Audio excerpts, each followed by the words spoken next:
ప్రభునందు ప్రియ దేవుని బిడ్డలకు మరి కూడి వచ్చినటువంటి ప్రతి ఒక్కరికి శబ్దయంత్రం ద్వారా ఎవరైతే దేవుని మాటలు వింటూ ఉన్నారో వారందరికీ కూడా ప్రభు యేసుక్రీస్తు వారి శ్రేష్టమైనటువంటి పూజింపదగినటువంటి నామమును బట్టి మీ అందరికీ నా శుభాలను తెలియజేస్తూ ఉన్నాను. ఈ 40 రోజులు ఉపవాస దినముల నిమిత్తమై ఏర్పాటు చేయబడినటువంటి మరొక దినము ప్రభు మనందరికి కూడా దయచేసి ఆయన పాద సన్నిధిలోకి మనలందరం కూడా తీసుకొని వచ్చి దేవుని మాటలను వినటానికి, దేవుని మాటలను వినిపింప చేయటానికి దేవుడిచ్చినటువంటి మహా తరుణాన్ని బట్టి దేవునికి నా హృదయపూర్వక కృతజ్ఞతాస్తుతులు అర్పిస్తూ ఉన్నాను. ఎప్పటిలాగే మరి దేవుడు తన వాక్యం ద్వారా మాట్లాడాలని ఆయన ఇష్టపడతా ఉన్నాడు. ఎవరైతే ఆసక్తితో ఆశతో దేవుని వైపు తిరిగి చూస్తారో, ప్రభువా నాతో మాట్లాడని ఎవరైతే ఇష్టపడతారో ఖచ్చితంగా ఆయన మాట్లాడే దేవుడు, మనం ఆరాధిస్తున్నటువంటి దేవుడు, మాట్లాడే దేవుడు. దేవుని స్తోత్రం చెప్దాం. హల్లెలూయా. ఇప్పటి వరకు పాటల ద్వారా దేవుణ్ణి ఆరాధించాము. వర్తమానంలోకి వెళ్దాం. అపోస్తులుల కార్యము 1వ అధ్యాయము 18వ వచనాన్ని చదువుకుందాం. అపోస్తులుల కార్యము 1వ అధ్యాయము 18వ వచనాన్ని చదువుకుందాం.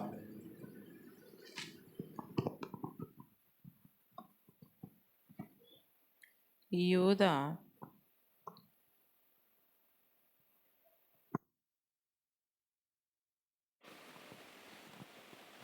చదవమ్మా. ఈ యూదా ద్రోహము వలన సంపాదించిన, ఎలా అంట, ద్రోహము వలన సంపాదించిన రోకలను ఇచ్చి ఒక పొలము కొనెను. అతడు తల క్రిందుగా పడి నడిమికి బద్దలైనందున అతని ప్రేగులన్నీ బయటికి వచ్చాను. దేవుని స్తోత్రం చెప్దాం. ఇక్కడ యూదా అనబడినటువంటి ఒక వ్యక్తి పేరును ప్రస్తావించడం జరిగింది. అతడంట ద్రోహము వలన వచ్చినటువంటి ధనము చేత ఏం కొన్నాడంట, ఒక పొలమును కొనెను అన్న మాటను మనం ఇక్కడ చదువుకున్నాం. అతని పేరు ఇస్కరియోతు యూదా. ఈ అపోస్తులుల కార్యములో పరిశుద్ధాత్మని యొక్క కార్యములు మనము ఈ అపోస్తుల కార్యంలో మనం చూడొచ్చు. అయితే ఇక్కడ మాట్లాడినటువంటి వ్యక్తి ఈ అపోస్తుల కార్యం 1వ అధ్యాయంలో కొంతమంది ఆ మేడ గదిలో కూర్చుని ఉన్నారు. యేసు ప్రభు ఆరోహణం అయిపోయిన తర్వాత అక్కడి నుంచి వాళ్ళు 120 మంది, అందులో స్త్రీలు ఉన్నారు, అపోస్తులు అని పిలువబడినటువంటి యేసు ప్రభుల వారి శిష్యులు, తక్కినటువంటి వారు కొంతమంది, మొత్తం కలిపి 120 మంది. యేసు ప్రభు యొక్క మరియమ్మ గారు అక్కడ ఉన్నారు, మగ్దలేని మేరీ, మరియమ్మ, వీళ్ళందరూ కూడా ఆ జనసమూహంలో కూర్చున్నారు. అంటే మేడ గదులు కూర్చొని ఉన్నారు 120 మంది. ఆ రోజున ఆ మేడ గదిలో పేతురు మాట్లాడుతూ, అంతకుముందు అదే స్థలములో అదే మేడ గదిలో అనేకమైన అద్భుతాలు జరిగినట్లు మనం చూస్తూ ఉంటాం. వాళ్ళు అందరూ కలిసి ప్రార్థన చేస్తున్నప్పుడు అక్కడ జరిగినటువంటి ఒక కార్యం ఏంటంటే పరిశుద్ధాత్మ దేవుడు దిగి వచ్చినట్లుగా మనం చూస్తూ ఉంటాము. తదుపరి వాళ్ళు సంఘాన్ని ఏర్పాటు చేయబడినట్లుగా, మొట్టమొదటి సంఘము అక్కడ ఏర్పాటు చేయబడినట్లుగా, ఆ తదుపరి పేతురు పరిశుద్ధాత్మతో నింపబడి అక్కడ వచ్చినటువంటి ఆ పెంతుకొస్తు పండగకు వచ్చినటువంటి వారిని ఉద్దేశించి మాట్లాడినట్టుగా, బయటకు వచ్చి మాట్లాడినట్లుగా మనం అన్నీ కూడా చూడొచ్చు, అవన్నీ కూడా అధ్యాయంలో. అయితే 18వ అధ్యాయంకి వచ్చేప్పటికే ఇక్కడ ఒక మాట పేతురు చెప్తా ఉన్నాడు. ఎవరితో చెప్తా ఉన్నాడంటే మేడ గదుల్లో ఉన్నటువంటి ఆ 120 మందితో మాట్లాడుతూ ఆయన అంటాడు, ఇక్కడ ద్రోహి అయినటువంటి ఒక అతని పేరు అక్కడ రాసింది. ద్రోహి అయినటువంటి ఆ యూద దానివల్ల వచ్చినటువంటి ఆ డబ్బు ఏదైతే ఉందో ఆ ధనముతో ఒక పొలాన్ని కొన్నాడు. ఆ పొలం తర్వాత ఆయనకి ప్రయోజనకరంగా ఉందా? లేదు. ఆ తదుపరి వాళ్ళ యొక్క కుటుంబస్తులు కానీ యూదా యొక్క తరాలకు సంబంధించినటువంటి ఆ ప్రస్తావన కానీ బైబిల్ చరిత్రలో ఎక్కడ కూడా లేదు. అక్కడితో ముగిసిపోయింది. ఆ కొన్నాడు కానీ ఆయన ఏమన్నా దాన్ని ఏమన్నా ఆ ఫలాన్ని ఏమైనా తిన్నాడా, అది ఏమన్నా అతనికి ఉపయోగపడిందా అంటే కానీ కాదు. తదుపరి అక్కడ ఊరేసుకున్నాడు. ఆ ఊరేసుకుని కింద పడి నడుముకి బద్దలయ్యి పేగులు బయటకు వచ్చి చనిపోయాడని ఉంది ఇక్కడ. పేతురు చెప్పినటువంటి అతని పేరు ఇస్కరియోతు యోధా. ఈ రోజున పరిశుద్ధాత్మ దేవుడు ఈ లెంట్ డేస్లో యోధా గురించి మాట్లాడాలని ప్రేరేపించినప్పుడు ఇప్పుడు చదువుకున్నటువంటి ఈ లేఖనంలో ఇస్కరియోతు యోధా ఏం చేశాడు ఈయనంటే యేసు ప్రభుని అప్పగించాడు. యేసు ప్రభుతోని తిరిగి యేసు ప్రభుని అప్పగించినటువంటి అపోస్తులుగానే ఉన్నాడు, శిష్యుల్లో ఒక్కడిగానే ఉన్నాడు. యేసు ప్రభు యొక్క బోధలన్నీ కూడా వింటానే ఉన్నాడు. ఆ విధంగానే చివరి వరకు ఉన్నాడు. కానీ చివరికి యేసు ప్రభుని 30 వెండి నాణ్యములకి అమ్మి వేసినటువంటి యోధా. ఈ యోధా గురించి ఈ రోజున మనం జాగ్రత్తగా పరిశీలించినట్లయితే యోధా అన్నటువంటి మాటకి స్తుతించువాడు అని అర్థం, లేదంటే స్తుతి. యోధా అన్న మాటకి స్తుతి అంటే దేవుణ్ణి స్తుతించాల్సినటువంటి వాడు, తనకి పేరుకు తగ్గట్టుగానే దేవుణ్ణి స్తుతిస్తూ ఎల్లవేళలా ఆయన సేవిస్తూ ఆయన ఆరాధించేటువంటి వ్యక్తిగా ఉండాల్సినటువంటి వాడు చివరగా యేసుప్రభుని అప్పగించేటువంటి పరిస్థితికి వచ్చాడు. తన పేరులో అయితే స్తుతి ఉంది, దేవుని స్తుతించువాడుగానే స్తుతించువాడు అన్నట్టుగా ఆ పేరుకు అర్థమైతే ఆ పేరుకు తగ్గట్టుగా తన జీవితం ఉందంటే లేనే లేదు. ఈ రోజున కూడా చాలామంది పేర్లు పెట్టుకుంటూ ఉంటారు, కానీ ఆ పేరుకు తగ్గట్టుగా వాళ్ళ జీవితాల్లో ఉంటాయంటే ఉండనే ఉండవు కదా. యోహానని, యస్పాదమని, ఇంకా ఇలాంటి పేర్లు మంచి పేర్లు పెట్టుకుంటారు. బైబిల్లో ఉన్నటువంటి పేర్లే పెట్టుకుంటారు. కానీ మరియమని, మార్తని ఇలా పేర్లు చాలామంది పెట్టుకుంటారు. కానీ ఆ పేర్లకు తగ్గట్టుగా జీవితాలు ఉన్నాయా అన్నది చాలామంది పరిశీలించుకోవాలా. కానీ యూదా అన్నటువంటి పేరు ఆ రోజుల్లో చాలామందికి ఉన్నది. పాత నిబంధనలు కానీ క్రొత్త నిబంధనలు కానీ యోధా అనేటువంటి పేరు పెట్టుకున్నటువంటి వాళ్ళు చాలామంది ఉన్నారు. కుమార్ అనగానే ఒక 100 మంది ఉన్నారనికి ఇక్కడ. కుమార్ అనగానే కొన్ని తలకాయలు తిరుగుతాయి కదా, అంటే ఆ పేరు ఎక్కువగా పెట్టుకుంటారు ప్రతి ఒక్క చోట కూడా. కుమార్ అని పిలవగానే చాలామంది ఉంటారు. పూర్వదినాల్లో కూడా ఈ యూదా అన్నటువంటి పేరు చాలామంది పెట్టుకునేవాళ్ళు. అయితే యేసుప్రభు శిష్యుల్లోనే ఇద్దరు యోధాలు ఉన్నారు కదా. ఇస్కరియోతు యోధా అన్నాడు, మరొక యోధా ఉన్నాడు. 2 యోధాలు ఉన్నారు.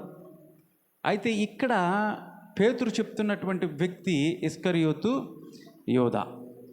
అయితే చూడండి, యోధా గురించి అతని యొక్క లక్షణాలు కనుక మనం పరీక్షించినట్లయితే అసలు ఆ బైబిల్ గ్రంథంలో సువార్తికులు యోధా గురించి ఏం చెప్పారు, ఏం ఇంట్రడక్షన్ ఇచ్చారు, అసలు అతని గురించి ఏం ఇంట్రడక్షన్ ఇచ్చారని చూస్తే కనుక మత్తయి సువార్త 10వ అధ్యాయం 4వ వచనంలో మత్తయి గారు యోధాని ఎలా పరిచయం చేశాడో చూద్దాం. మొట్టమొదటిగా మత్తయి గారు 10:4లో యోధాన్ని ఎలా పరిచయం చేశాడు ఒకసారి చదవమ్మా. మత్తయి సువార్త 10వ అధ్యాయం 4వ వచనం. కానానీడైనటువంటి సీమోను ఆయనను అప్పగించిన ఇస్కరియోతు యోధా. అంటే ఇక్కడ మత్తయి గారు యోధాని ఎలా పరిచయం చేస్తున్నాడంటే అప్పగించినటువంటి ఇస్కరియోతు యోధా. అంటే ఇతనిలో ఉన్నటువంటి ఒక లక్షణం ఏంటంటే అప్పగించాడు. ఈయన యేసు ప్రభువుని అప్పగించాడు అన్నటువంటి మాటను మనము ఇక్కడ చూస్తాం. అంటే మత్తయి గారు ఈ యోధాని ఎలా ఇంట్రడ్యూస్ చేశాడంటే యేసు ప్రభువుని అప్పగించాడయ్యా అన్నట్టుగా ఇక్కడ ఇంట్రడ్యూస్ చేశాడు. లోకా గారు ఏం ఇంట్రడక్షన్ చేశాడంటే యోధా గురించి 6వ అధ్యాయము 16వ వచనంలో అతన్ని అక్కడ కూడా లోకా గారు కూడా ఆ సువార్తలో ఆయన ఇంట్రడక్షన్ చేశాడు. చూడండి 6వ అధ్యాయము 16వ వచనంలో. లోకా సువార్త 6వ అధ్యాయము 16వ వచనం.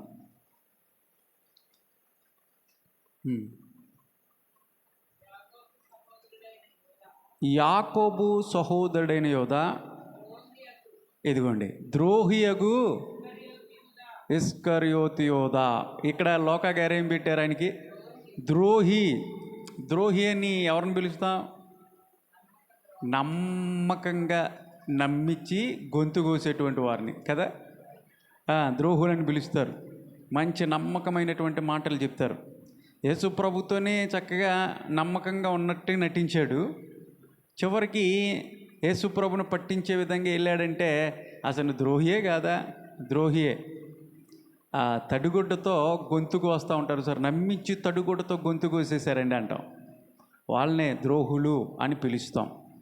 ఇక్కడ లోకా గారు కూడా ఈ యోధాని ఇంట్రడక్షన్ చేస్తూ అంటాడు, ఈ యోధ ఎలాంటి వాడంటే ద్రోహి, చాలా ద్రోహి అని అక్కడ రాసినట్లుగా మనం చూస్తూ ఉన్నాము. అదేవిధంగా యోహాను సువార్తలోకి వెళ్తే యోహాను గారు ఏమని చెప్పారు అని ఆలోచిస్తే అక్కడ కూడా ఒక మాట ఉంటుంది. 12వ అధ్యాయము 6వ వచనంలో అనుకుంటాం. చూడండి ఒకసారి, యోహాను సువార్త 12వ అధ్యాయం 6వ వచనంలో యోహాను కూడా ఆయన్ని చక్కగా ఆయన యోధా గురించి ఒక ఇంట్రడక్షన్ ఇచ్చాడు. మత్తయ్య గారేంటో అప్పగించిన యోధా అన్నాడు. వాడిలాగు చెప్పినది పేదల మీద శ్రద్ధ కలిగి కాదు, కానీ వాడు ఎలా అంటాడంట? దొంగ అన్నాడు. వాడు దొంగ, వాడి దగ్గర డబ్బు చంచి ఉండినందున అందులో వేయబడినవి దొంగలించుచు వచ్చాడంట ఈ యోధ. అంటే యోహాను గారు ఏం ఏం ఏం సంబోధించాడు యోధానంటే దొంగోడు అన్నాడు. ఒక మాటతో చెప్పాలి, దొంగ. అక్కడ జరిగింది, పైన ఒక స్త్రీ వచ్చింది, యేసు ప్రభు పాదాలని అత్తరుతో ఖరీదైనటువంటి అత్తరు తీసుకొని అతని పాదాలు కడుగుతూ ఉంటుంటే ఈయనేదో పెద్ద పేదలను ఆదరించుకునేటట్టుగా, ఎందుకమ్మా అంత కాస్ట్లీ అత్తర్ని వేస్ట్ చేస్తావు, అదేదో అమ్మేసి పెదలకి ఇవ్వచ్చుగా అన్నట్టుగా. అంటే అతని ఆంతర్యం ఏంటంటే ఆ డబ్బులు కనుక ఇతనికి ఇచ్చేస్తే, అత్తరు కాకుండా డబ్బులు ఇస్తే, యోధా దగ్గర ఒక సంచి ఉంది, డబ్బులు సంచి. ఎందుకంటే యేసుప్రభుతో తిరిగేటప్పుడు ఒక విధంగా చెప్పాలంటే ఈ ఫైనాన్షియల్ మ్యాటర్ అంతా కూడా, డబ్బులకు సంబంధించినటువంటి మ్యాటర్ అంతా కూడా యోధాన్ని మెయింటైన్ చేసేవాడు. ఆ సంచి ఉండేది, ఆ సంచిలో ఆ డబ్బులు ఆయన వేసుకొని ఏమైనా కొనాలన్నా యేసుప్రభు ఏదైనా చెప్పినా కానీ వాటిని ఖర్చు పెట్టడానికి అన్నీ కూడా యోధానే వాటిని జరిగించేవాడు. అయితే అందులో ఉన్నటువంటి డబ్బులను ఏం చేసేవాడంట? దొంగిలిచ్చేవాడంట. అంటే ఇటు స్వభావం ఏంటంటే దొంగ లాంటి స్వభావం, దొంగిలించేటువంటి స్వభావం అన్నాడు యోహాను. మత్తయ్య గారు యోధాని పరిచయం చేస్తూ అప్పగించినటువంటి యోధా అని చెప్పినప్పుడు, లోకా గారు యోధాన్ని ఏమని సంబోధించాడంటే ద్రోహి అన్నాడు. నమ్మించి గొంతు కోసేటువంటి వాడిని పిలుస్తాం కాబట్టి ఆ పదాన్ని ఉపయోగించాడు. యోహాను గారు దొంగ, అతను దొంగలించేటువంటి స్వభావం. ఇలాంటి వ్యక్తి, ఈ లక్షణాలన్నీ కలిగినటువంటి ఈ వ్యక్తి యేసు ప్రభుని అప్పగించాడు 30 వెండి నాణ్యాలకి. అంటే యేసు ప్రభుతో పాటుగా 3.5 సంవత్సరాలు బ్రతికాడు. యేసు ప్రభు చెప్పినటువంటి బోధలన్నీ కూడా విన్నాడు. అయినా కానీ ఈ లక్షణాల లోపల ఉండటం వల్ల ఆయన బోధల కన్నా ఇవి ఎక్కువైపోయినాయి కాబట్టి, ఇవన్నీ కూడా మనసులో పెట్టుకున్నాడు కాబట్టి ఇవన్నీ ఉండటం వల్ల డామినేట్ చేయబడ్డాయి ఆయన్ని. అందుకని యేసు ప్రభుని అప్పగించే వరకు కూడా వెళ్ళాడు ఆయన. అయితే అసలు యేసు ప్రభుని అప్పగించటానికి ఈ లక్షణాలన్నీ ఉన్నటువంటి యోధ అసలు ఏం డామినేట్ చేసిన ఎక్కువగా? యేసు ప్రభుని అప్పగించటానికి గల కారణాలు ఏంటి? యోధాలో ఉన్నటువంటి ఆ కారణాలు ఏంటి? ఒకవేళ యోధా ఎందుకు అప్పగించావు యేసు ప్రభుని అని గురించి మనం అడిగితే, అంటే ఒక బానిసకి కట్టినటువంటి వెల కడతావా యోధా? యేసు ప్రభు ఎంటే తిరిగావు, 3.5 సంవత్సరాలు ఆయన బోధలు విన్నావు, కొండ మీద ప్రసంగాలు విన్నావు, యేసు ప్రభు చేసినటువంటి అనేకమైనటువంటి స్వస్థతలు అన్నీ చూసావు కదా. అయినా యేసు ప్రభుని ఎలా అప్పగించాలనిపించింది నీకు? ఆయన్ని కట్టేటువంటి విలువ ఎంత? నువ్వు ఆయన లోకరక్షకుడు కదా, ఆయన పాపులను రక్షించడానికి ఈ లోకానికి వచ్చాడు కదా, మెస్సయ్యగా ఈ లోకానికి వచ్చాడు కదా. అలాంటి లోకరక్షకుడికి, లోకాన్ని కాపాడటానికి వచ్చినటువంటి ఆయనకి నువ్వు కట్టేది ఒక బానిసకి కట్టినటువంటి వెల. అంటే ఆ పూర్వ దినాల్లో ఒక బానిసకి ఇచ్చేటువంటి, నెలకి ఇచ్చేటువంటిది ఏంటంటే 30 వెండి నాణ్యాలు.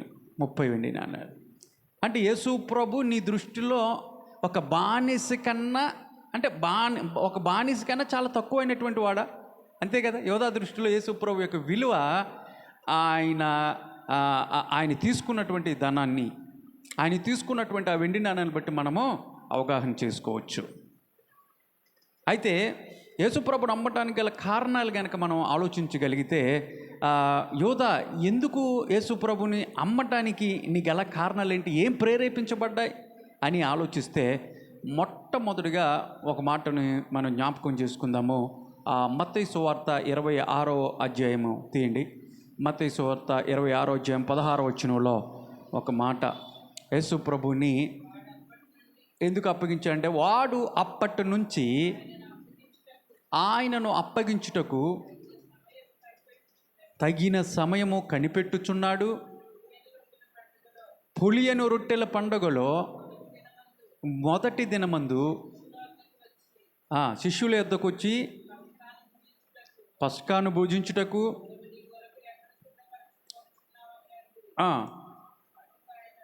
26-16 వచ్చును.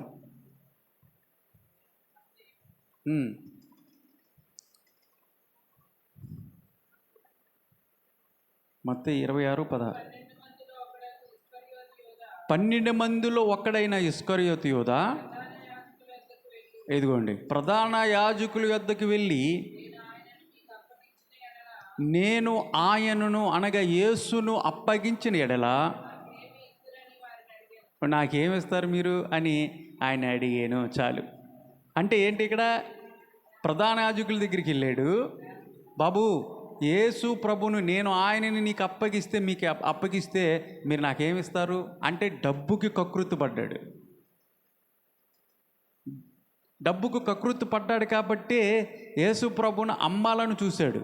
ఇందాక మనం చూసుకున్నట్టుగా ఇతను దొంగ అని చెప్పేసి యోహాను చెప్పినట్లుగా డబ్బు సంచుని మెయింటైన్ చేస్తూ, అంటే దాని అర్థం ఏంటంటే అతను ఏ విధంగా మనం అర్థం చేసుకోవచ్చు అంటే ధనాపేక్ష కలిగినటువంటి వాడిగా కనపడుతూ ఉన్నాడు ఇక్కడ ఇస్కరియోతు యోధా.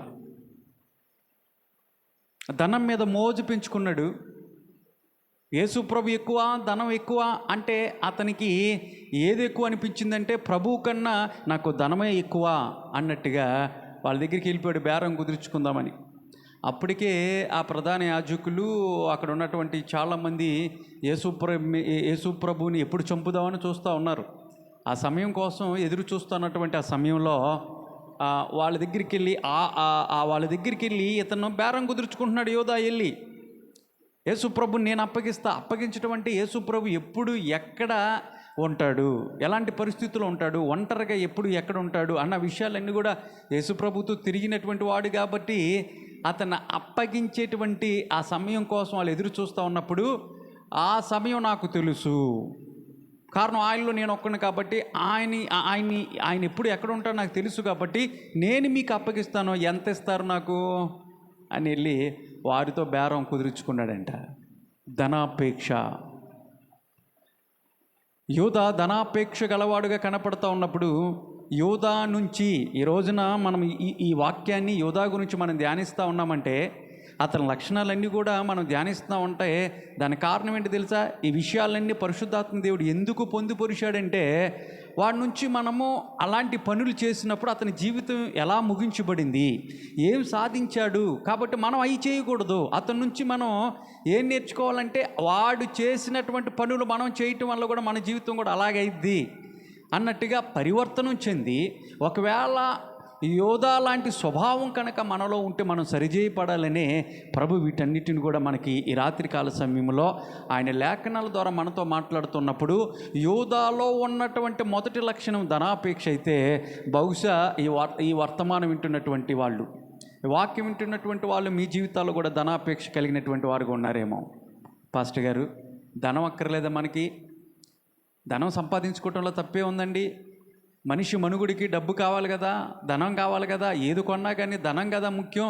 మీరేంటి ధనం వద్దంటారంటే బైబిల్ చెప్తుంది ధనాన్ని సంపాదించుకోవద్దని. బైబిల్ చెప్పట్లా.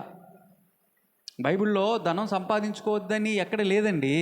కానీ ధనాపేక్ష అంటే కొంతమంది నేను పుట్టిందే ధనం కోసం అండి, ఇక నేను పుట్టింది ఈ లోకంలోకి వచ్చింది డబ్బు సంపాదించుకోవటమే అన్నట్టుగా మిగతాదంతా పక్కన పెట్టేసి, రక్త సంబంధములు కూడా పక్కన పెట్టేసి, ఎవరిని పట్టించుకోకుండా కొంతమంది కుటుంబాల్లో ఆ ధనం ఆరాటంలో, ఆ పోరాటంలో భార్యని పట్టించుకోడు, పిల్లలను పట్టించుకోడు, రక్త సంబంధులను పట్టించుకోడు, ఇంకెవరిని పట్టించుకోడు. ఇక నేను పుట్టిందే ధనం కోసం అన్నట్టుగా ఎంపర్లాడుతూ ఉంటారు కొంతమంది. అంటే ధనాపేక్ష, బైబిల్ చెప్తుంది ధనాపేక్ష దేనికి మూలం అంట చెప్పండి? సమస్త కీడునకు మూలం. ధనం సమస్త కీడుకు మూలం అంట అని వాక్యం చాలా తేటగా సెలవిస్తూ ఉంది. ఎందుకంటే ధనం సంపాదించేటువంటి విషయంలో కళ్ళు ఏమైపోతాయి అంట, మూసుకుపోతాయి. డబ్బు ఉన్నటువంటి వాళ్ళని చూడండి, ఇలా నడుస్తాడు, ఎవరిని పట్టించుకోడు, నేనేంటి వీళ్ళేంటి అన్నట్టు మాట్లాడతాడు. సులకనగా వ్యక్తుల్ని మాట్లాడేస్తూ ఉంటాడు కదా. పలకరింపులో తేడా ఉంటుంది, మాటల్లో తేడా ఉంటుంది, ఆ పనుల్లో తేడా ఉంటుంది, లెక్కలేనితనంగా ఇష్టానుసారంగా మాట్లాడేస్తూ ఉంటాడు. దానివల్ల ఆ ఎదుటివారి హృదయాలు గాయం అవుతున్నాయి అన్న విషయాన్ని కూడా లెక్క చేయడం తెలియదు. ఇష్టానుసారంగా మాట్లాడతాడు. ఒక మాట పలికిన తర్వాత మళ్ళీ తీసుకోవటం చాలా కష్టం. ఈరోజు నువ్వు మాట్లాడుతున్నటువంటి ప్రతి మాట, ఇతరులు ఇబ్బందికరంగా మాట్లాడేటువంటి ప్రతి మాట కూడా వాళ్ళ హృదయాల్లో ఈ గాయమైనప్పుడు నిన్ను చూసినప్పుడల్లా కూడా వాళ్ళకి ఏం గుర్తొస్తాయి అంటే అవే గుర్తొస్తాయి.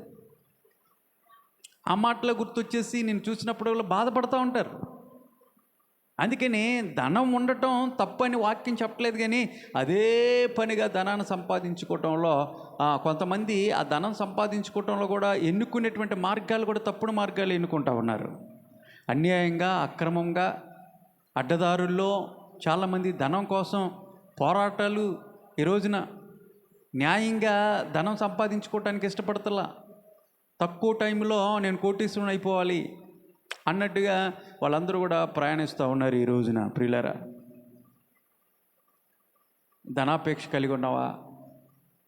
తగునంత ధనం ఆయన అంటాడు, మన అవసరాలని తీర్చే దేవుడు. మన అవసరత ఏముందో అవసరతలను ప్రభువుని అడిగితే తీరుస్తాడంటే తీరుస్తాడు. కాబట్టి ధనాపేక్షతో ఇష్టానుసారంగా మనము బ్రతకూడదు. ఓ ప్రాంతంలో ఓ తండ్రి ఉన్నాడు, ఓ చిన్నపిల్ల ఉంది. ఇక ఎంతవరకు ఎవరిని పట్టించుకోకుండా, పాపం ఆ పిల్లను కూడా పట్టించుకోకుండా ఇక ల్యాప్టాప్ ముందు వేసుకొని, కంప్యూటర్ ముందు వేసుకొని ఎంతసేపు ఆ డబ్బు గురించే, వ్యాపారం గురించే, వ్యాపారవేత్త ఆ డబ్బు గురించే వెళ్ళిపోతూ ఉన్నాడు. చిన్నపిల్ల వచ్చింది, డాడీ నాతో మాట్లాడవా? నాతో మాట్లాడి ఎన్ని రోజులు అవుతుంది డాడీ, కొంచెం నాతో స్పెండ్ చేయి డాడీ అంటుంది. వెళ్ళి అవతలకే, నేను పనిలో ఉన్నా, పద ఇస్కీమాక అని చెప్పేసి చేదరించుకుంటా ఉన్నాడు. గబగబా లోపలికి వెళ్ళింది. ఆ లోపల చిన్న డిబ్బీ ఒకటి ఉంది. ఆ తల్లో తండ్రో లేదంటే ఎవరైనా బంధువులు ఇచ్చిన రూపాయి దాచుకుంటా ఉంది. డిబ్బీలు ఉంటాయిగా చిన్నపిల్లలకి, ఆ డిబ్బీలో దాచుకుంటుంది డబ్బులు. అర్థమైపోయింది పిల్లకి, మా డాడీ నన్ను కన్నా డబ్బుని ప్రేమిస్తున్నాడని. ఆ డిబ్బీ గబగబా తీసుకొచ్చి అతని టేబుల్ మీద పెట్టేసింది. డాడీ, ఈ డిబ్బీలో ఉన్న డబ్బులన్నీ తీసుకొని నాతో కొంచెం సేపు మాట్లాడవా, నాతో కొంచెం సేపు స్పెండ్ చేయవా అని చెప్పేసి ఆ డిబ్బీ చిన్న బిడ్డ అలా పెట్టంగానే ఆ తండ్రి రియలైజేషన్లోకి వచ్చేసాడు. కళ్ళం నీళ్ళు పెట్టుకున్నాడంట. ఏ రోజున ధనం మోజులో పడిపోయి, ధనాన్ని సంపాదించుకోవడంలో పడిపోయి ఎవరిని పట్టించుకోవట్లా. ధనాపేక్ష. ధనాన్ని ఎప్పుడు కూడా నెత్తిని పెట్టుకోకూడదు. అవి ఎప్పుడు కూడా మన కాళ్ళ కింద ఉండాలి. కొంతమంది చూడండి, గవిక్కిన జారి ఒక 100 రూపాయల నోటు కింద పడింది అనుకో, ఏం చేస్తారు? పడిన డబ్బులు అన్నీ తీసి ఏం చేస్తారు? కళ్ళకద్దుకొని చెంపలేసుకొని ముద్దు పెట్టుకొని ఉమ్మని పెట్టుకొని అది గవిక్కుని పడిపోయినాయి అన్నట్టుగా. అంటే ధనానికి ఎంత ప్రాముఖ్యత ఇస్తారో. ఇలా తీసుకొని జేబులో పెట్టుకోవచ్చుగా, పడింది. ఇలా తీసుకొని జేబులో పెట్టుకోవచ్చుగా, కాదు. దానికి ఎంత ప్రాముఖ్యం అంటే, అమ్మో ఇంకేమైనా ఉందా అన్నట్టుగా ఇలా కళ్ళకు అద్దు కొట్టుకొని ముద్దు పెట్టుకుని అమ్మ ముద్దు పెట్టుకొని జేబులో వేసుకుంటారు. ఇక మనోళ్ళు అయితే దానికి ఒక పేరే పెట్టేశారు, ఒక దేవతగా పెట్టేసి దేవతనే ఆరాధించేస్తూ ఉన్నారు కదా. ఆ డబ్బులకి, ఆ ధనానికి ఒక దేవత పేరే పెట్టేశారు.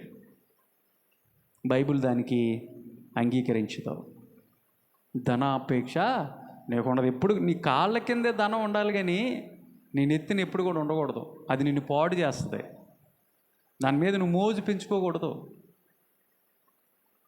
చేయి, వ్యాపారం చేస్తావో, ఉద్యోగం చేస్తావో, సంపాదించు, మంచిదే. కానీ అదే పని అన్నట్టుగా దానికోసమే ఇష్టానుసారంగా వెళ్ళకూడదు. ఆ దండం వల్ల చాలా అనర్థాలు ఈ రోజున జరుగుతూ ఉన్నాయి కదా. కాబట్టి యూదాలో ఉన్నటువంటి లక్షణము ప్రభువును అప్పగించడానికి గల కారణం ఏంటంటే ధనాపేక్ష ఉంది అతని జీవితంలో. అందుకనే వాళ్ళ దగ్గరికి వెళ్ళి బేరం కుదిరించేసుకొని ఎంత ఇస్తారు అన్నట్టుగా 30 వెండి నాణ్యాలు తీసుకున్నాడు. సమయం కోసం ఏం చేస్తున్నాడు? ఎదురు చూస్తూ ఉన్నాడు ప్రభువుని అప్పగించాలని.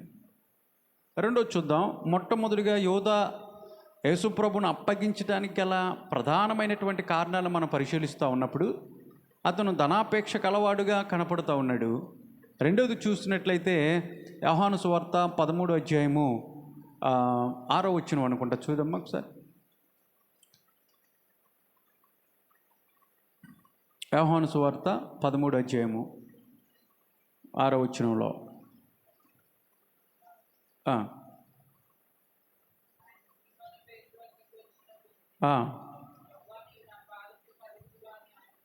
యోహాను సువార్త 13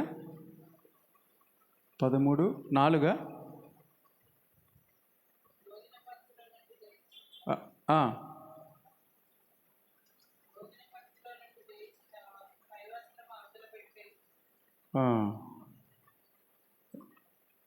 కాదు,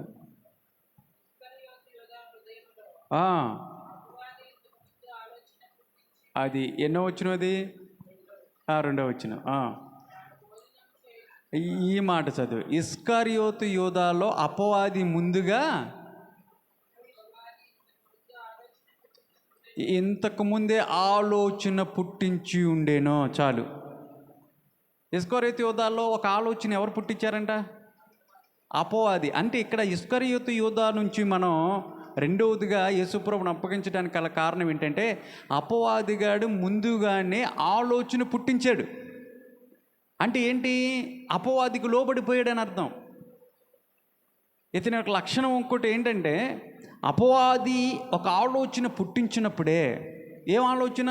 యేసుప్రభుని అప్పగించాలి అన్నటువంటి ఆలోచన అపవాదిగాడు ఎప్పుడైతే పుట్టించాడో ఆ మాటకి లోబడుకోకుండా దాన్ని నెట్టేసినట్లయితే బాగుండేది. అప్పుడే తిరస్కరించినట్లయితే బాగుండేది. ఆ సమయంలోనే ఎప్పుడైతే అపవాదిగాడు ఆలోచన పుట్టించాడో వెంటనే మోకరించి ప్రభువా నన్ను క్షమించు ప్రభువా అని ఒక చిన్న ప్రార్థన చేసుకున్నట్లయితే బాగుండేదేమో. కానీ ఆలోచన ఏం చేశాడు? బుర్రకెక్కించేసుకున్నాడు. ఆలోచనని అనుసరించడం ప్రారంభించాడు. అపవాదిగాడు ఈ రోజున చాలా ఆలోచనలు పుట్టిస్తూ ఉంటాడు మనకు కూడా.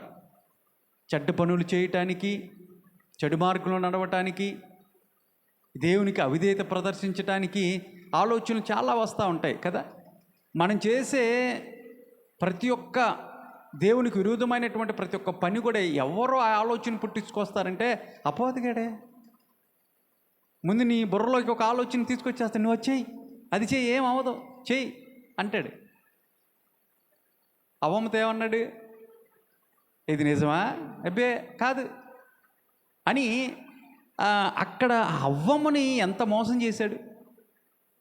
లేనిపోయినటువంటి మాటలన్నీ కూడా ఆవిడ్ని ప్రేరేపించి ఆ పండు తినేంత వరకు కూడా చెప్పినప్పుడు ఎప్పుడైతే ఆ మాటలు చెప్పాడో ఆవిడకి ఏమొచ్చి అంటే ఒక ఆలోచన చెప్పేశాడు. ఆ ఆలోచన ఎక్కించేసుకుంది ఆవిడ. అపవాదిగాడు ఎప్పుడు కూడా దేవునికి విరోధమైనటువంటి ఆలోచనలే మన మదిలోకి తీసుకొస్తూ ఉంటాడు. అప్పుడు ఏం చేయాలి తెలుసా?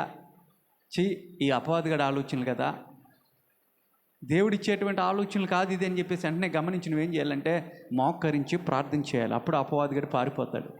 ఆలోచనలు వచ్చిన అన్నట్టుగా వాటిని అమలు చేయడానికి మనము ఇష్టపడకూడదు.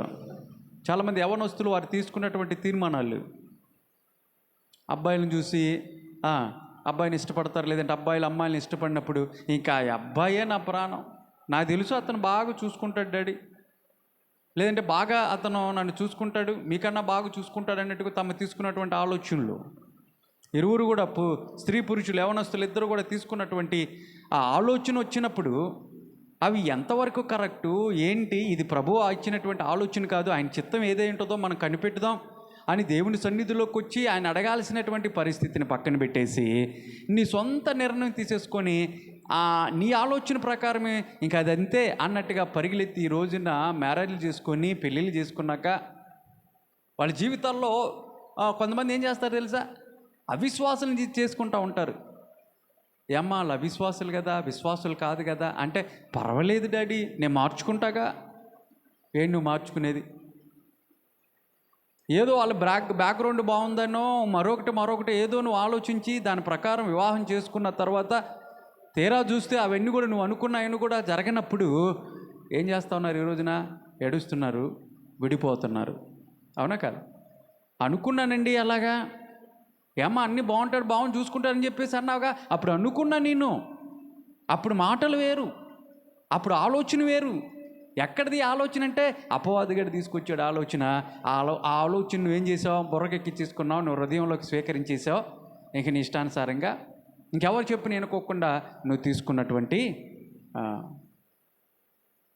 మ్యారేజ్ అయ్యి 10 రోజులు కూడా 10 రోజులు కూడా అవ్వదు, కొట్టుకోవటం, గొడవలు, గందరగోళాలు చూస్తుండగానే అబ్బే ఇక నేను ఉండలేను అన్నట్టుగా ఈరోజు చాలామంది యవనస్తులు విడిపోతూ ఉన్నారు. కారణం ఏంటో తెలుసా? ఆలోచన విధానం. అపవాదిగాడు తీసుకొచ్చేటువంటి ఆలోచన. చెడ్డ మాటలు పలకమంటాడు, చెడు చేయమంటాడు, ఇష్టానుసారంగా ప్రవర్తించమంటాడు. మంచి అనేదే చేయకోకుండా నేను అడ్డగించేసి లేనిపోయిన ఆలోచనలన్నీ కూడా నేను హృదయంలోకి తీసుకొస్తాడు. పర్వాలేదు, ఏం పర్వాలేదు చెయ్యి, పర్వాలేదు, ఏం పర్వాలేదు చూడు, జీవితం ఒక్కటే అనుభవించేసే. కొంతమంది అంటారు చూసా, ఒక్కటే జీవితం, నీకు నచ్చింది తినాలి, నీకు నచ్చినట్టుగా ఉండి అంటారు సినిమా డైలాగులు. తర్వాత ఎక్కడికి వెళ్తావు? నచ్చినట్టుగా అన్నీ చేసి నరకానికి పోతావు. అంతకు మించి నువ్వేం సాధిస్తావు? ఈ మాటలన్నీ కూడా ఎవరు తీసుకొస్తారంటే కొంతమంది స్నేహితుల్ని పురమాయిస్తాడు, కొంతమంది స్నేహితులను ఉద్దేశించి అపవాదిగాడు అటునుంచి తీసుకొచ్చి నేను నమ్మబలుగుతాడు. రాత్రిపూట పడుకున్నటువంటి వాళ్ళు చాలామంది రేపొద్దున ఎవరిని ఏం చేయాలా ఈ ఆలోచనలు, రేపొద్దున ఎవరిని మోసగించాలా, ఎవరికి ఏ కీడు తలపెట్టాలా, ఎవరికి ఏ ఇబ్బంది కలగచేయాలా, ఇవన్నీ కూడా ఈ ఆలోచనలు అన్నీ కూడా అపవాదిగాడు తీసుకొస్తూ ఉంటాడు. కారణం ఏంటో తెలుసా? నిన్ను వాడు తన హస్తములోకి తీసుకుంటాడు. నువ్వు నాశనం అయిపోతే వాడి చెరలో నీకు వచ్చినప్పుడు వాడు ఏం చేస్తాడంట? ఆనందిస్తాడంట, నవ్వుకుంటాడంట. నవ్వుకుంటాడు. వాడి ఆశ, వాడి ఆసక్తి, వాడి ఆరాటం అంతా కూడా నిన్ను ప్రభువు నుంచి దూరంగా తీసుకెళ్ళాలనే, నిన్ను దూరపరిచేసి నిన్ను నరకంలో వాడుతో అసలు నరకం ఎవరికి చేశాడు దేవుడు? నరకాన్ని అపవాదిగాడు వాడు దూతలకి చేశాడు. కానీ వాడేం చేస్తాడు తెలుసా? నాతో పాటు నువ్వు సృష్టించినటువంటి ఈ నీ బిడ్డలను పిలుస్తున్నావు చూసా, వాళ్ళు నేను తీసుకొస్తా అని వాడు మోసగిస్తూ వాడితో పాటు మనందరిని కూడా, అంటే మనుషులను కూడా ఉంచాలని చెప్పేసి ఇది ఇలాంటివన్నీ కూడా చేస్తూ ఉన్నాడు. తప్పుడు ఆలోచనలు, తప్పుడు నిర్ణయాలు హృదయంలోకి తీసుకొచ్చేస్తూ ఉన్నాడు. ఈ రోజున ఆలోచనలు తప్పుడు ఆలోచన. మంచి వైపు ఆకర్షణ లేదు ఈ రోజున. మంచి మాటలు చెప్తే ఇష్టపడతలా, మంచి పనులు చేయమంటే ఇష్టపడతలా, చెడుకు చాలా ఆకర్షితులైపోతూ ఉన్నారు. ఆలోచన విధానం అంతా కూడా తప్పుడు మార్గంలోకి వెళ్ళిపోతూ ఉంది. ఎప్పుడైనా ఒక తప్పుడు ఆలోచన కనుక నెత్తికి ఎక్కించుకున్నావు అనుకో, ఆ నెత్తిన గూడుని పెట్టుకున్నావు అనుకో, తప్పుడు ఆలోచన అయినటువంటి గూడు పెట్టుకున్నావు అనుకో, ఆ గూడు మీద ఏం వాళ్తాయి? పక్షులు వచ్చి వాళ్తాయి. వాళ్ళని కుదురుకుంటాయా? గుడ్లు పెడతాయి. ఆ గుడ్డులు కాస్త మళ్ళీ పిల్లలైపోతాయి.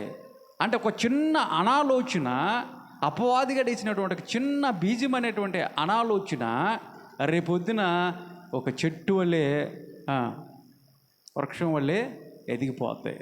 గుడ్లు పెడతాయి పక్షులు కూడా పిల్లలను కూడా పెడతాయి. ఇంకా దానివల్ల ఏమవుతుంది? నీ లైఫ్ అంటే చల్లా చెదరైపోతూ ఉంది, కృంగుదల వచ్చేస్తుంది, బాధపడతావు, ఒక రోజున ఏడుస్తావు, ప్రయోజనం ఉండదు. కాబట్టి ఆ చెడ్డ ఆలోచనలు ఏవైతే ఉన్నాయో, ఆ చెడు ఆలోచనలు ఎప్పుడైతే నీ మధ్యలోకి వస్తాయో, నువ్వు చేయాల్సిందేంటి తెలుసా? అపవాదిగాడి పెట్టినటువంటి ఆలోచనలు, వాడేత ఆలోచనలు నీకు పెడతాడో అవి నీ జీవితంలోకి అలౌ చేయకూడదు, గేట్లు తెరవకూడదు.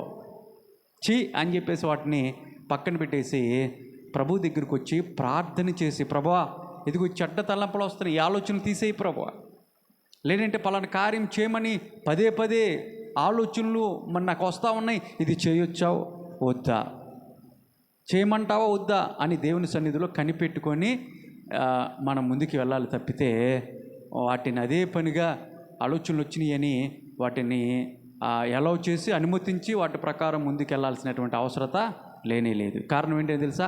అపవాదిగాడు ఆలోచనలు తీసుకొస్తాడు. యోధా జీవితంలో మనం పరిశీలించినట్లయితే ఇలాంటి ఆలోచనలన్నీ కూడా, తప్పుడు ఆలోచనలన్నీ కూడా ఎందుకు వచ్చినాయి అంటే, ఎవరు తీసుకొచ్చారంటే అపవాదిగాడు ముందుగానే ఏం చేశాడు?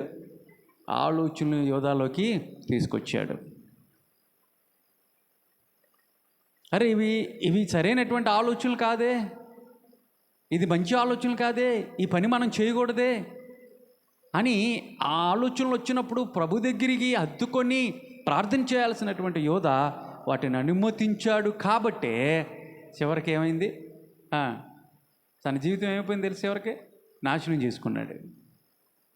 యేసుప్రభుని అప్పగించినాకైనా శుభ్రంగా ఉన్నాడా? సుఖంగా ఉన్నాడా? లేడు.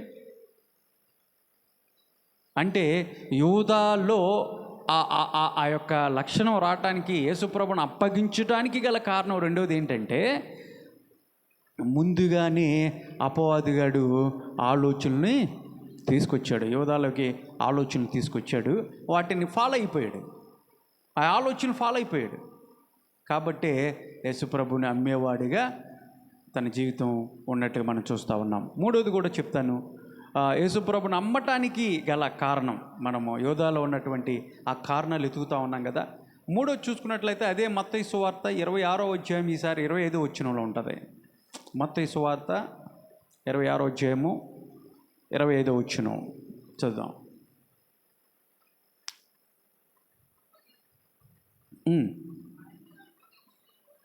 ఆయనను అప్పగించిన యోధ, బోధకుడా నేనా, చాలు. ఏమన్నాడు ఇక్కడ? నేనా అన్నాడు. అంటే యేసుప్రభు అక్కడ చెప్పాడు, నన్ను అప్పగించేటువంటి వాళ్ళు మీలోనే ఉన్నారయ్యా. అంటే చివరి రాత్రి భోజనం చేస్తూ ఉన్నప్పుడు, శిష్యుల పాదాలు కడిగినప్పుడు, యేసుప్రభు అక్కడ ఉన్నటువంటి శిష్యులు కూర్చొని ఉన్నప్పుడు యేసుప్రభు అన్నాడు, ఒక మాట రిలీజ్ చేశాడు, మీలో నన్ను అప్పగించేటువంటి వాళ్ళు మీలోనే ఉన్నారన్నాడు. అందరూ కలవరపడిపోతున్నారు. పేతురు, యోహాను వీళ్ళందరూ కూడా ప్రభువా నేనా అని అడుగుతుంటే, అందులో ఉన్నటువంటి ఇస్కరియోతు కూడా వాళ్ళతో పాటుగా ఏమంటున్నాడు? ప్రభువా నేనా అన్నాడు. అంటే ఇక్కడ యోధాలు ఏం కనపడుతుందంటే కపటము కనపడుతుంది. కపటము అంటే బైబిల్ ఏం చెప్తుందంటే వేషధారణ. కపటం అంటే వేషధారణ. కపట బుద్ధి గలవాడుగా ఉన్నాడు కాబట్టి యోధ అన్నీ చేసింది యోధానే, అవునా? అక్కడికి వెళ్ళి ధనాన్ని తీసుకున్నాడు, తన ఆలోచనల్ని అమలుపరుస్తటం ప్లానింగ్ చేస్తూ ఉన్నాడు, అన్ని పనులు చేస్తూ ఉన్నాడు. యేసుప్రభుని అప్పగించడానికి అన్ని ఏర్పాట్లు అన్నీ చేస్తానే ఉన్నాడు. అన్నీ తెలుసు, ఆయనకి తెలియకుండా ఏం లేదుగా, అన్నీ తెలుసు, అన్నీ చేస్తానున్నాడు. ఇప్పుడు ప్రభు ఎప్పుడైతే అడిగాడో ఆ శిష్యులతో అటు యోధ అంటున్నాడు, నేనా అంటున్నాడు. ప్రభువుకి తెలీదా? ఆయనకి తెలీదా? అప్పగించేవాళ్ళు ఎవరో తెలీదా? ఆయన అద్భుతకరుడు కదా, ఆలోచనకర్త కదా. సర్వసృష్టిని సృష్టించినటువంటి సృష్టికర్త, సర్వజ్ఞాని, సర్వవ్యాపి, అలాంటి దేవునికి భూత భవిష్యత్తు వర్తమానాలు తెలిసినటువంటి దేవునికి యోధ అప్పగిస్తున్నాడని తెలీదా? తెలుసు. కానీ ప్రభువుకి తెలుసు, ఎవరు అప్పగిస్తారో ఆయనకి తెలుసా అన్న ఇంగిత జ్ఞానాన్ని పక్కన పెట్టేసి ప్రభు యొక్క గొప్పతనాన్ని, ఔన్నత్యాన్ని కూడా ఎరగనట్టుగా తన కళ్ళు మూసిపోయినాయి. కాబట్టి యోధ అంటున్నాడు కపటముతో, నేనా ప్రభువా అంటున్నాడు, నేనా అంటున్నాడు. నటిస్తున్నాడు, వేషధారణ. ఈ రోజున చాలామంది దేవుని బిడ్డలుగా పిలపొస్తున్నటువంటి వాళ్ళు కూడా అలాగే ఉన్నారు. చర్చిలకు వస్తానంటున్నారు, అన్నీ బాగానే ఉంటున్నాయి. కానీ తీరా వాళ్ళ వెనకాల ఎలా ఉంటున్నాయి తెలుసా? కపటము ఉంటుంది, కపటము, వేషధారణ. ముందు ఒక మాట మాట్లాడతారు, వెనక ఎప్పుడు పాడవుతాడో అన్నట్టుగా. అంటే చేయాల్సినవన్నీ కూడా వాళ్ళే చేస్తారండి. ఏది చేయాలో, ఒక వ్యక్తికి కీడుని ఎలా కలగజేయాలో, అతను ఏ విధంగా ఇబ్బంది పెట్టాలో, ఒక వ్యక్తిని ఏ విధంగా ఇబ్బంది పెట్టాలో, దాని అన్నీ కూడా వాళ్ళే చేస్తారు. చివరికి వచ్చి ఏమైంది సిస్టర్ అంటారు. చేసింది వాళ్ళే. ఏమైందమ్మా, అరే రే భలే పని అయిందే అన్నట్టుగా మళ్ళీ వాళ్ళే బాధపడినట్లుగా యాక్ట్ చేస్తూ ఉంటారు. దానికి ఏదో పరిష్కారం కలగజేస్తున్నట్టుగా యాక్ట్ చేస్తూ ఉంటారు. దాన్ని బైబిల్ ఏం చెప్తుంది తెలుసా? వేషధారణ, కపట బుద్ధి, కపటము. తెలీదా వాళ్ళకి? ఎందుకు తెలీదు? వాళ్ళే చేసేది కదా. ఇతరులను ఇబ్బంది పెడుతూ వాళ్ళ హృదయాల్లో ఉన్నటువంటి సంతోషాన్ని పోగొట్టే విధంగా, వాళ్ళ హృదయాలను గాయపరిచే విధంగా, వాళ్ళు ఆగించేయాలని చెప్పేసి లేనిపోయినటువంటి మాటలన్నీ కూడా కల్పించేసి, లేనిపోయిన వాటిని వాళ్ళ మీద మోపేసేసి, ప్రచారం చేసేసి, అందరికీ చాటించేసేసి, తీరా అక్కడికి వచ్చి చేసిందంతా అదే. వాళ్ళని రోడ్డుకి ఇచ్చిన తర్వాత వచ్చి అంటారు, ఏమైంది సిస్టర్, ఏమైందమ్మా, ఏమైందండి, ఏం జరుగుతుంది అన్నట్టుగా మాట్లాడుతూ ఉంటారు. లేరా మన ప్రాంతంలో, మన మధ్య లేరంటారా? ఉన్నారు. కావాలని చేస్తారు, ఇబ్బంది పెడతారు, వాళ్ళని బాధ పెట్టాలని చూస్తారు. అన్నీ చేసి కూడా ఏమి ఎరగనట్లుగా తిరుగుతూ ఉంటారు, ఏమి ఎరగనట్టుగా తిరుగుతూ ఉంటారు. ప్రియులారా, మనం ఆ విధంగా ఉండకూడదు. దేవుని బిడ్డలుగా మనం అలాంటి లక్షణం కలిగి ఉండకూడదు. కపటం మనలో ఉండకూడదు, వేషధారణ మనలో ఉండకూడదు. అది ప్రభుకు నచ్చదో, ఆయన అస్సలు ఇష్టపడడు అలాంటి మనస్తత్వం కలిగినప్పుడు. ఒకవేళ భక్తిని ప్రదర్శిస్తూ కూడా ఒకవైపును భక్తిని ప్రదర్శిస్తూ మరొక వైపు ఇలాంటి కపటము, వేషధారణ, ఇలాంటి ఆలోచన కలిగి ఉంటే ప్రభువు నీ జీవితంలో కార్యాలు జరిగించడం. నువ్వు కోరుకున్నవి, నువ్వు ఆశించినది నీకు లభించదు. ఒక రోజున వేటినైతే నువ్వు నమ్ముకొని, ఎవరినైతే ఇబ్బంది పరిచావో, ఒక రోజున అంతకు మించి నువ్వు ఏడుస్తావు. అంతకు మించి దేవుడు నీకు తీర్పు తీరుస్తాడు. ఆయన తీర్పులో నిలబడతావు. జాగ్రత్త సుమి. కుదిరితే మంచి చేయటానికే చూడు, మంచి మాటలు చెప్పు, మంచి పనులు చేయి, ఎవరిని ఇబ్బంది పెట్టొద్దు, ఎవరి మనసును గాయపరచొద్దు. స్ట్రైట్గా మాట్లాడు, ఉన్నది ఉన్నట్టుగా మాట్లాడు. అది దేవుడు మెచ్చుతాడు. కానీ కపటం అనేది మన జీవితాల్లో ఉండకూడదు. ఇస్కరియోతు యూదాలో ఆ కపటము కనపడతా ఉంది. ఇక్కడ కపటముతో నేనా అన్నాడు. ఇక్కడ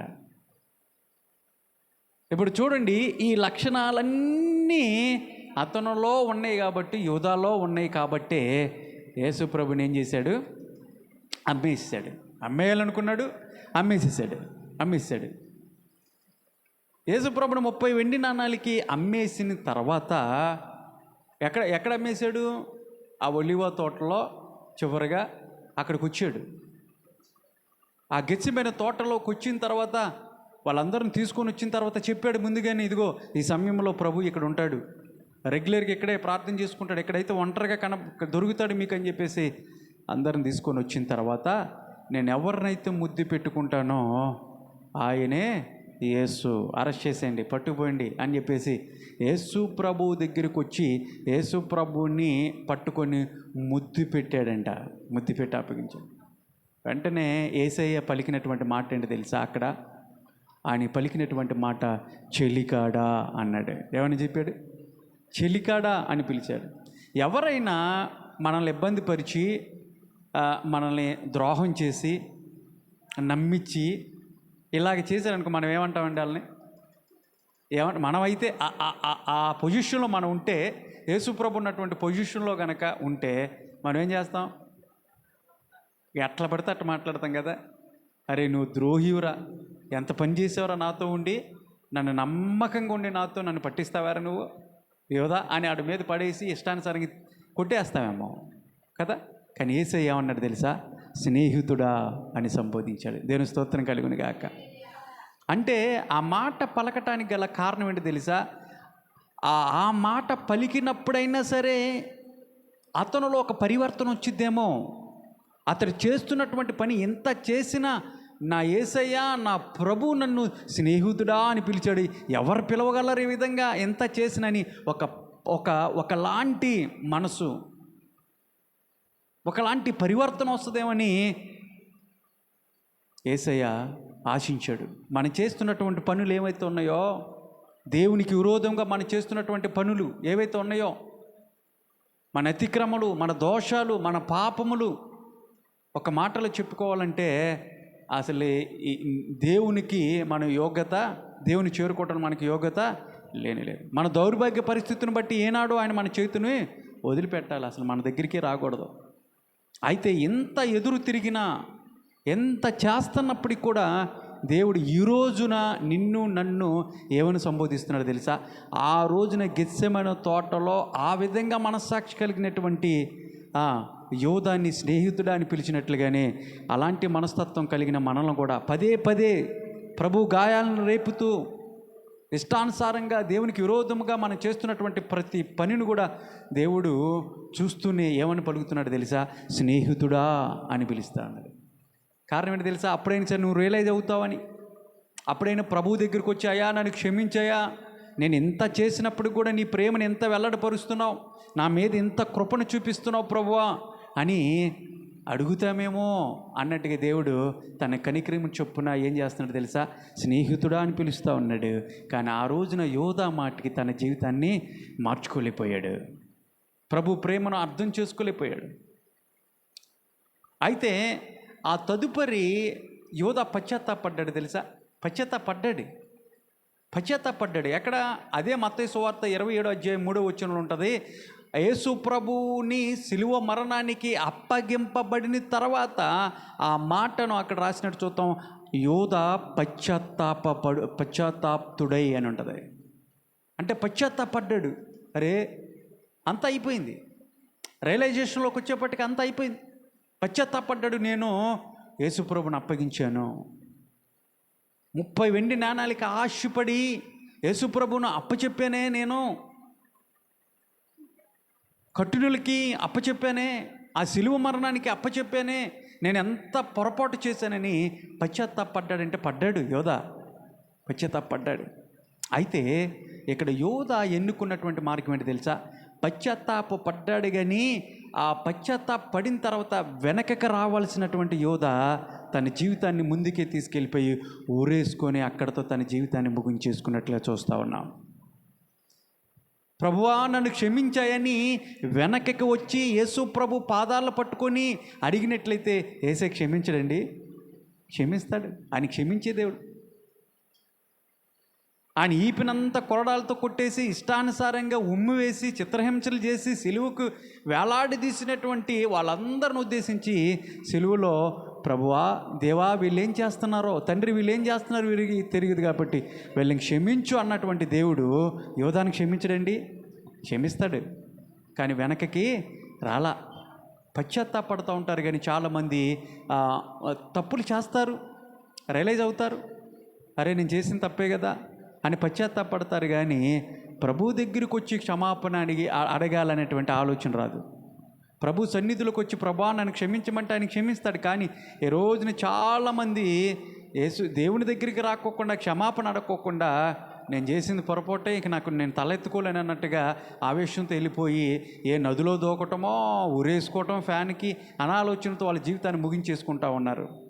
కానీ నువ్వు రావాల్సింది ఎక్కడే తెలుసా?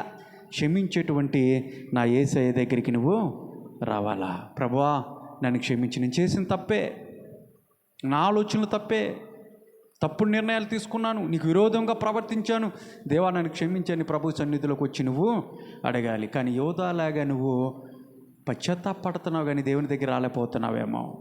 యోధ వెనకకి రాలేదు. బైబిల్ గ్రంథంలో పేతురు గురించి, యోధాని గురించి మనం ఆలోచన చేసినప్పుడు, యేసుప్రభు యొక్క శిలువ మరణాన్ని మనం ధ్యానిస్తూ ఉన్నప్పుడు అక్కడి నుంచి మేడగదిలో నుంచి ప్రారంభమైనటువంటి ఆ యాత్రలో ఎక్కువ పేర్లు పేతురు, యోధాని గురించి అక్కడ రాసినప్పుడు, పేతురు యోధా ఒకే పని చేశారు. ఇద్దరు మనస్తత్వాలు ఒకటే. ముమ్మారు దేవుని ఎరగనైన అబద్ధం ఆడినటువంటి బొంకినటువంటి పేతురు పశ్చాత్తాపడ్డాడు, ప్రభు దగ్గరికి వచ్చి క్షమాపణ అడిగినట్టుగా మనం చూస్తూ ఉన్నాము. కానీ యోధా మాటికి పశ్చాత్తాపడ్డాడు కానీ ప్రభు దగ్గరికి రాలేదు. తన జీవితాన్ని ముగించుకున్నట్లుగా మనం చూస్తాం. ఉరివేసుకున్నాడు, ఆ కొమ్మ ఎరిగింది, కింద పడిపోయాడు, నడుము బద్దలైపోయింది, రెండుగా చీలిపోయింది, పేగులు బయటకు వచ్చేసి చనిపోయినట్టుగా, ఒక భయంకరమైనటువంటి మరణం పొందినట్లుగా మనము చరిత్రలో చూడొచ్చు. బైబిల్ గ్రంథంలో మనం రాసినట్లుగా. ప్రియులారిని ముగించేస్తా ఉన్నాను. ఈ రోజున ఇస్కరియోతు యోధా గురించి మనము నేర్చుకున్నాం. ఒకవేళ ఇస్కరియోతు యొక్క స్వభావమే మనకుంటే ఈ రోజున దేవునికి మన జీవితాన్ని అప్పచెప్తాం, దేవుని దగ్గరికి వద్దాము, ప్రభు పాదాలు పట్టుకుతాము, క్షమాపణ అడుగుదాం. కళ్ళు మూసుకోండి, చిన్న ప్రార్థన చేసుకుందాం. అపవాదిగాడు తప్పుడు ఆలోచనలు మన హృదయములకు తీసుకొస్తాడు. వాడి ఆలోచనలన్నీ తప్పుడే, తప్పుడు నిర్ణయాలు, చెడు నిర్ణయాలు మన దగ్గరికి వచ్చినప్పుడు ఆలోచనలకి నువ్వు లోబడకుండా, ఆలోచనలు వచ్చినప్పుడే వాటిని పక్కకు పెట్టేసి వైదొలిగి ప్రభు దగ్గరికి వచ్చి ప్రభు చిత్తాన్ని కనిపెట్టుకొని ఉండాలి. కానీ ఆలోచన ప్రకారం మనం వెళ్ళకూడదు. కానీ యోధా ఆలోచన ప్రకారం వెళ్ళాడు. ఒకవేళ అలాంటి సైతాన్నిగాడు, అపవాదిగాడు వేసే ఆలోచనలు వస్తే వదిలేసాయి. రాత్రి కాలశంలో ప్రభు నిన్ను బట్టే మాట్లాడుతున్నాడు. ప్రభుని అప్పగించినటువంటి యోధా ద్రోహిగా ఉన్నాడు, దొంగగా ఉన్నాడు, ధనాపేక్ష కలిగినటువంటి వాడుగా ఉన్నాడు, అపవాది యొక్క ఆలోచనలు అనుసరించాడు, కపటము వేషధారణ కలిగి ఉన్నాడు. బహుశా ఎలాంటివి ఉన్నాయేమో, లేదంటే వీటిలో ఏదో ఒకటి నీ జీవితంలో ఉంటే వాటిని వదిలేద్దాం. ప్రభు మెచ్చేవాడు కాదు. ప్రభు దగ్గరికి వచ్చావు కదా, ప్రభుని అడుగుదాం, ప్రభు నన్ను క్షమించు, ఇదిగో నాలో కపటం ఉందయ్యా, నాలో వేషధారణ ఉంది, ఇతరుల్ని ప్రభువా మొహం ముందు ఒక మాట మాట్లాడతా, తర్వాత వెనకాల వాళ్ళ గురించి వేరేగా మాట్లాడతా, ఈ స్వభావం నాలో ఉందని ఆయన నన్ను క్షమించు ప్రభువా, ఇక నుంచి నేను ఆ పని చేయను అని ప్రభుని అడిగితే ప్రభు నిన్ను క్షమిస్తాడు. పశ్చాత్తాపంతో ఎవరైతే ప్రభుని అడుగుతారో ప్రభు నిన్ను క్షమించే దేవుడు, నిన్ను రక్షించే దేవుడు, నిన్ను కాపాడే దేవుడు. వస్తావా? వచ్చినట్లయితే ప్రార్థన చేద్దాం. పరిశుద్ధుడా, ప్రేమగల దేవా, నీ ఘనమైన పాదములకు వందనాలు ప్రభా. అయ్యా, అలనాడు ప్రభా నీతోనే తిరిగాడు, నిన్ను వెంబడించిన వ్యక్తిగా ఉన్నాడు, అపోస్తులుగా పేరు పొందాడు, నీ శిష్యులు ఒక్కడిగా తిరిగాడు. కానీ ప్రభా నిన్ను పూర్తిగా అర్థం చేసుకోలేకపోయాడు. చివరికి ప్రభా ధనాపేక్షతో నేను నమ్మినట్లుగా లేఖనాల్లో మేము చదువుకున్నాం ప్రభా. ఒకవేళ మా జీవితాలు కూడా ఇస్కరియోతు యోధలాగా ఉన్నాయేమో, మమ్మల్ని మేము సరి చేసుకోవటానికి ఆ రోజున ప్రభా గెత్సెమనే తోటలో అవకాశం ఇచ్చినట్లుగా, స్నేహితుడా అని పిలిచినట్లుగానే ఈరోజు కూడా మాకు అవకాశాన్ని ఇస్తూ అన్నారు. అదే స్వరంతో ప్రభా, అదే పిలుపు నేటికి నీ సహోదర భావంతో ప్రభా మమ్మల్ని కూడా స్నేహితుడా, చెలికాడా అని పిలుస్తూ ఉన్నావు. అయ్యా, మా హృదయాలను ఎరిగినటువంటి దేవుడు, నీకు ప్రభ విరోధముగా మా జీవితాలు ఉంటాయి, దయతో మమ్మల్ని క్షమించండి. నీ బిడ్డల పట్ల కనికరము చూపించండి, నీ హక్కుని చేర్చుకోండి, నీ పరిశుద్ధమైన రక్తము చేత కడగండి ప్రభా. మనస్సాక్షిని శుద్ధి చేసే నీ రక్తం చేత కడిగి పవిత్రపరిచి నీ కౌగిలిలో ఉంచుకోమని. ఇదిగో నాయన, ఈ వర్తమానం ఎవరైతే విన్నారో వారి జీవితాల్లో ఒక నూతనమైనటువంటి జీవితంగా మార్చి నీ మహిమ రాజ్యం కొరకు ప్రభా వాళ్ళు కూడా ఎదురు చూసే భాగ్యాన్ని దయచేయమని, కూడి వచ్చిన ప్రతి ఒక్కరిని కూడా దీవించి ఆశీర్వదించమని యేసు నామములో అడిగి వేడుకొంచున్నాను తండ్రి. ఆమెన్. ఆమెన్. మన తండ్రి అయిన దేవుని ప్రేమయు, కుమారుడైన యేసుక్రీస్తు కృపయు, పరిశుద్ధాత్మని కన్యుని సహవాసము, శాంతి, సమాధానము, నెమ్మది, ఆదరణ కూడి వచ్చిన ప్రతి ఒక్కరికి ఇప్పుడు ఎల్లప్పుడూ సదాకాలం ఉండి నడిపించునుగాక. ఆమెన్. ఆమెన్. అందరికి వందనాలమ్మా. వందనాలయ్యా.